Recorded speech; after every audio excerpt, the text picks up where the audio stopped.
this video, we have a rare and special opportunity to talk with my friend Dave, a blind comic book collector. He's going to share with us some insights into his world and what it's like collecting comics without sight. It's a fascinating video, lots of opportunities to reflect, and I hope that it's edifying for you, and I hope that you enjoy it. I do want to mention that this Friday, we're going to have a Whatnot show over on Whatnot, and Black Friday, we're going to have an epic sale on Whatnot. There's a link in bio for $15 towards your first purchase. You do not want to miss the Black Friday sale. Also, we've got some crazy new inventory dropping at brycecomics.com. That's where you'll find some of the hottest, most desirable key issue comics in the hobby available at affordable prices. Almost daily new drops. Sign up for the newsletter while you're there, and you're entered to win this month over $300 in Wolverine slabs. And we also have a giveaway here on the YouTube channel. If you subscribe, comment, and like, you're entered to win a free slab each and every month. Without further ado, let's meet Dave. Well, Dave, thank you so much for coming on the show. You've been a long time follower of the channel and the website, and your story has always intrigued me. And so I'm just very excited to be able to sit down with you today and learn more about your comic collecting journey. So thank you for being here. It's great to be with you, Brian. It's been a an adventure being blind for quite some years now and still collecting some Star Wars comics. Yeah, yeah. And you just got back from a missionary trip to Africa, is that correct? I did. My family, 12 and a half years or so back, started a ministry after adopting our daughter, Fiona, from Uganda, Africa. And Oh, so we've been going back on mission for many, many years now. And I got to go back just a couple weeks ago. And that's always an adventure now that I lost all my vision about 8 years ago. So it's been an adventure going back and trying to walk around Africa. right, right. Yeah, I can imagine uh it's probably a little bit less geared to be accommodating than the United States, to say the least. Yeah.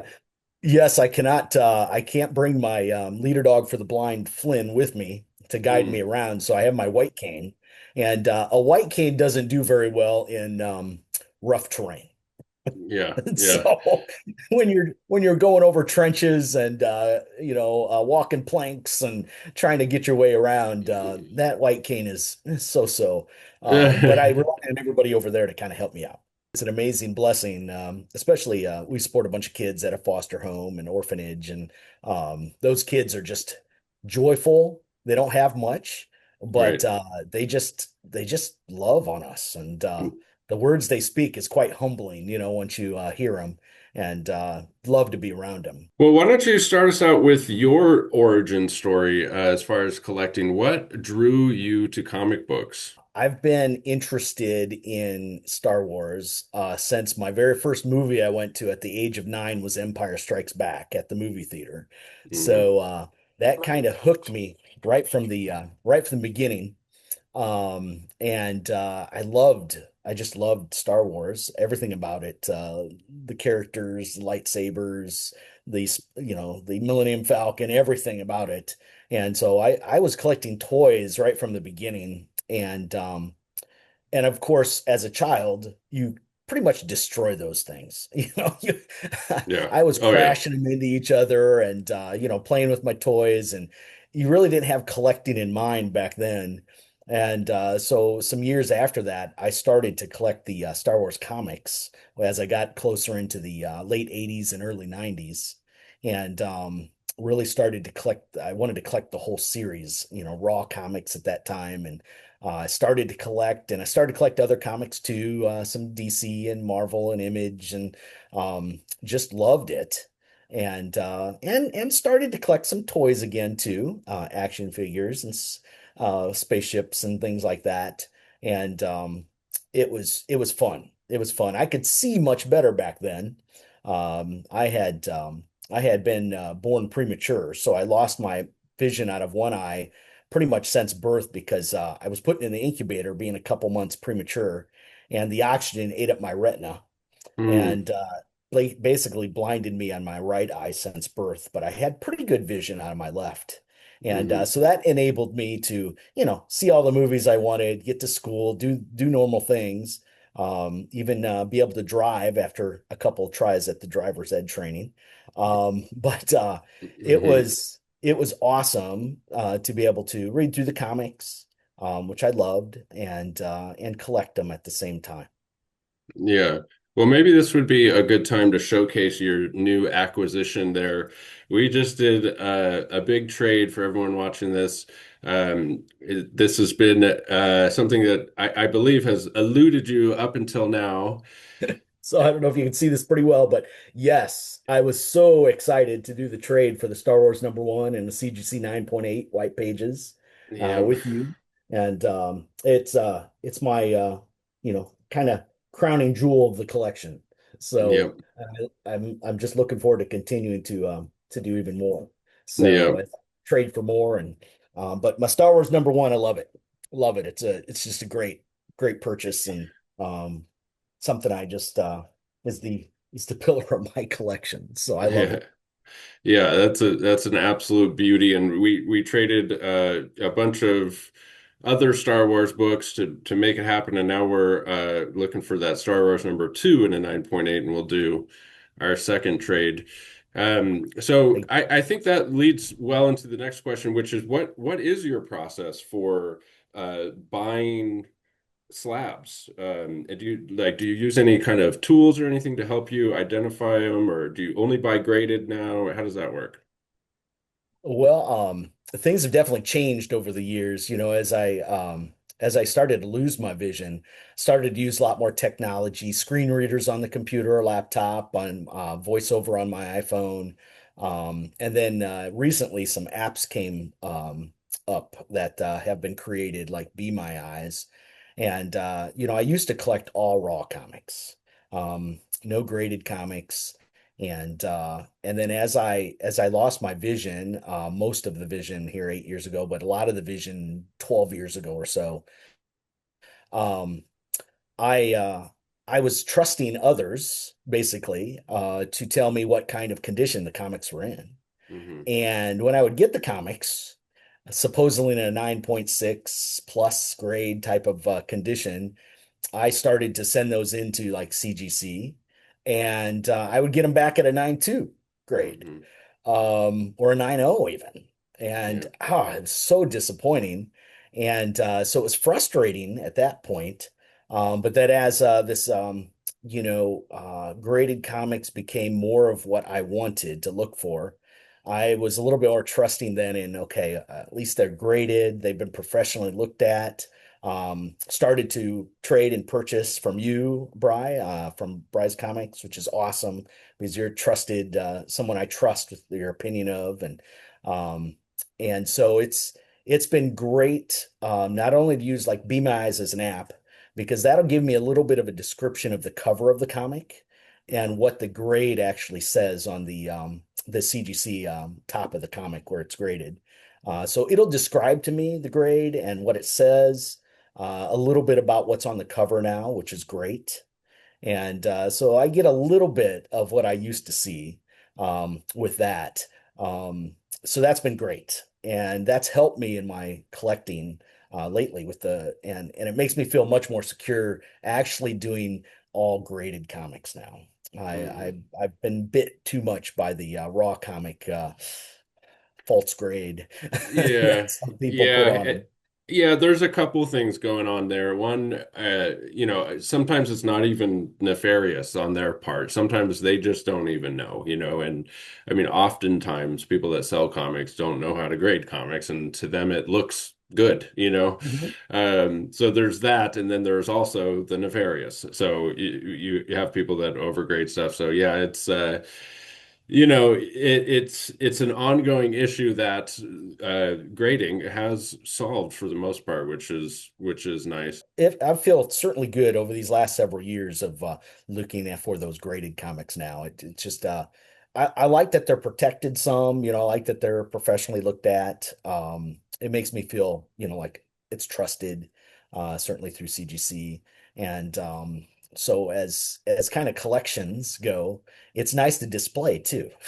So the Right. slabs are kind of a neat way to display the comics and show people, friends that I have come over. I've got kind of a display downstairs of some of the toys and comics and posters that I have and lightsaber and a few things like that. So the comics are a nice addition to that collection. And yeah, the slabs have really made it easier for me to keep collecting.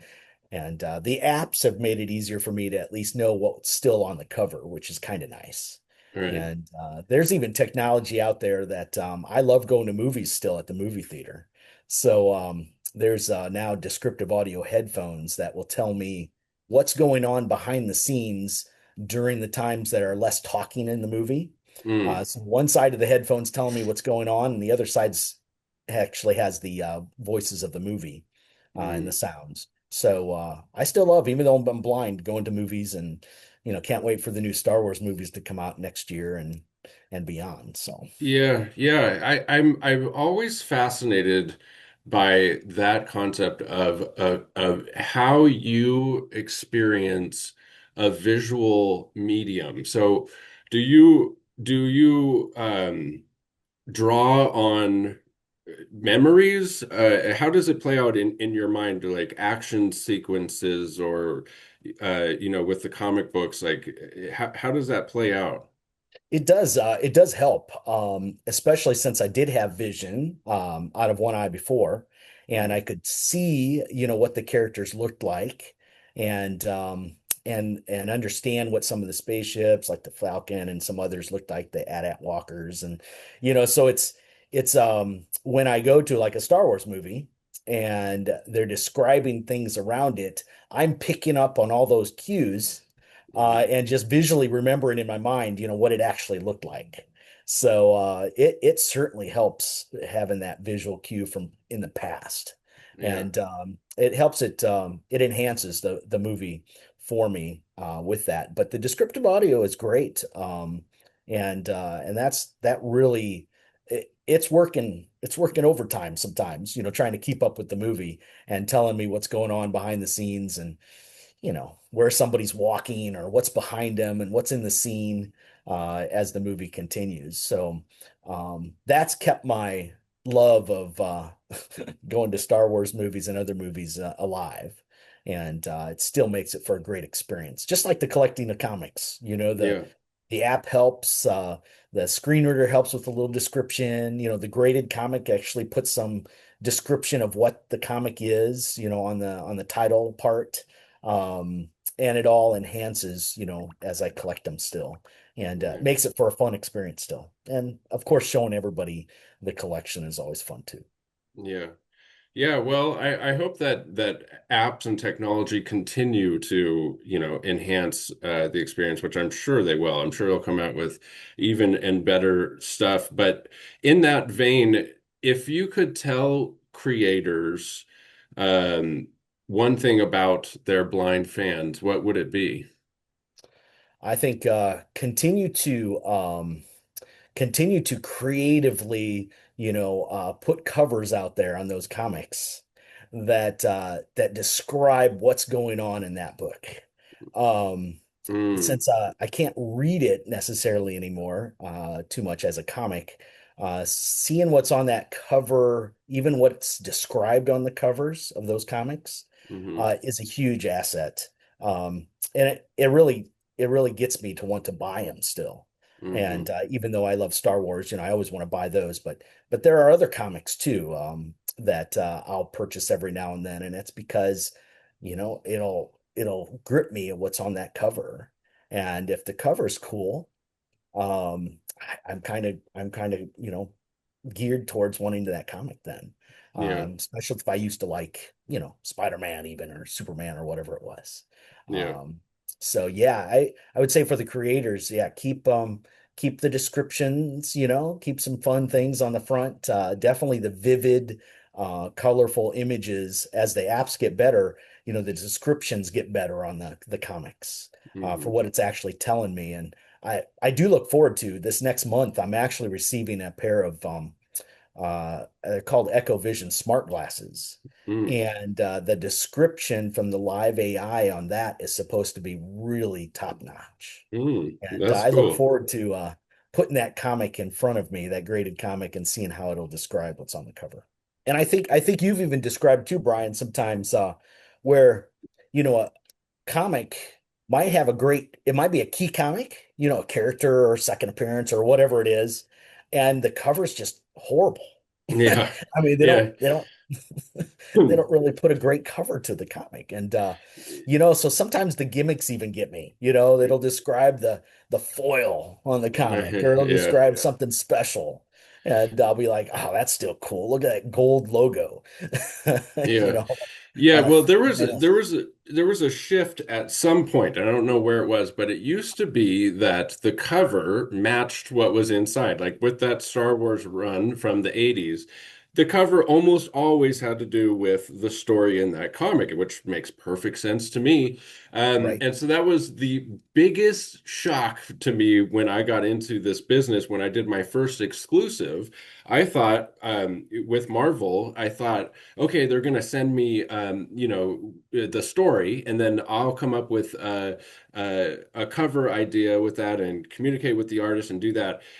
It was none of that. They said, no, what are you talking about? It's Spider-Man. Just do a cool Spider-Man cover. And I'm like, what? I was just shocked that you don't even get to know what's inside. So Hmm. sometimes, with a first appearance of a new character, won't even be on the cover because nobody drawing the covers even knows what the comic is about. That was a big surprise for me That is coming into that's this crazy. industry. Yeah, that's I, crazy. I always loved to be able to at least get a good idea of what's going to happen in the comic by the cover, yeah, and then when you get in, of course it's much more detail, but um, yeah, the cover was always something that really caught my eye first, and now caught the eye, I guess, of the app that I try to get the description of yeah, of the front. yeah. So it Well, still makes collecting fun, and comic collecting something that I still enjoy doing every now and then. So yeah.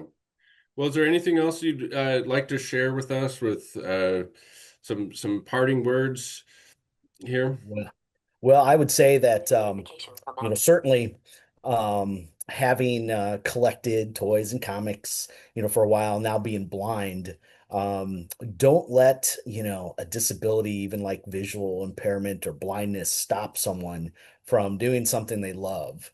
Especially a hobby like collecting and collecting comics. There's still ways with technology out there that can make it really fun for someone like me to be able to still purchase and buy from trusted people like you.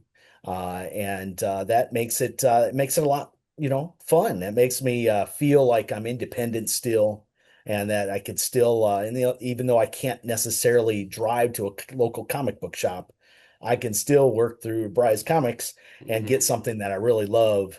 And that's been great.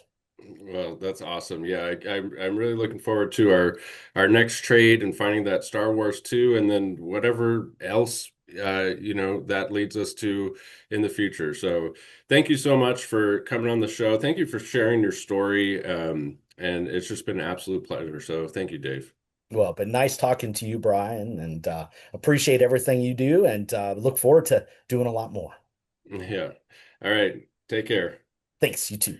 As we go into this holiday season, let's make an effort to reflect on the things that we're grateful for. If you have sight, let's really reflect on how grateful we should be for having our sight. My dog just put a ball on the table. And if you don't have your sight, be grateful for your breath. I think that Dave is a awesome example to all of us that no matter what your circumstances are, as long as you're here, you have something to be grateful for. And you can have a warm, loving countenance like Dave. It's just such a beautiful way to live your life out of gratitude. So thank you once again to Dave for coming on the show. I just want to take one moment here to just for Dave and for anybody else, if there's anybody else watching this without sight, what's a around me, you know, because I never talk about it. And so right here to my right, I have this giant hulking statue of the Hulk. It's the gray Hulk, the original version. It was like a $3,000 statue. It's probably like 3.5 feet tall. He's just covered in these awesome veins. His fists are like 2 or 3 times the size of his head, and he's got these yellowing toenails and fingernails, and he's standing on like this big block with radioactive stuff. And then in front of it, I have my Hulk 13 in a 9.8. It's a magazine, Earl Norham cover. And Earl Norham has this beautiful painted art style, very, very polished look. And it's got just front and center Hulk in a very similar outfit, but he's green in the comic, with his back facing the front of the cover, and just these ridiculous muscles, and it matches perfect with the statue. And then on the other side, I have Spider-Gwen, and she's in a 3D city landscape, flying through the air, and she has my dog put the ball on the table again. She has a cell phone in her hand, and I cut out a picture of myself and put it on her cell phone screen because Spider-Gwen loves me. So anyways, that's what's framing it. And then directly behind me, I have some key issue comic books that I absolutely love. Some of my favorites here are Men in Black #1 in a 9.8 with white pages. There's only two, at least when I got it, there was only two 9.8s on the census. And this is the first appearance of the Men in Black in comics. And it's a really rare, cool, interesting art style that actually has a Men in Black on the cover and a very sexy woman as well. And then some of the shinies up top, we have a Marvel Collectibles Classic Spider-Man #2, which is a foil embossed version of Spider-Man #1 by Todd McFarlane from 1990.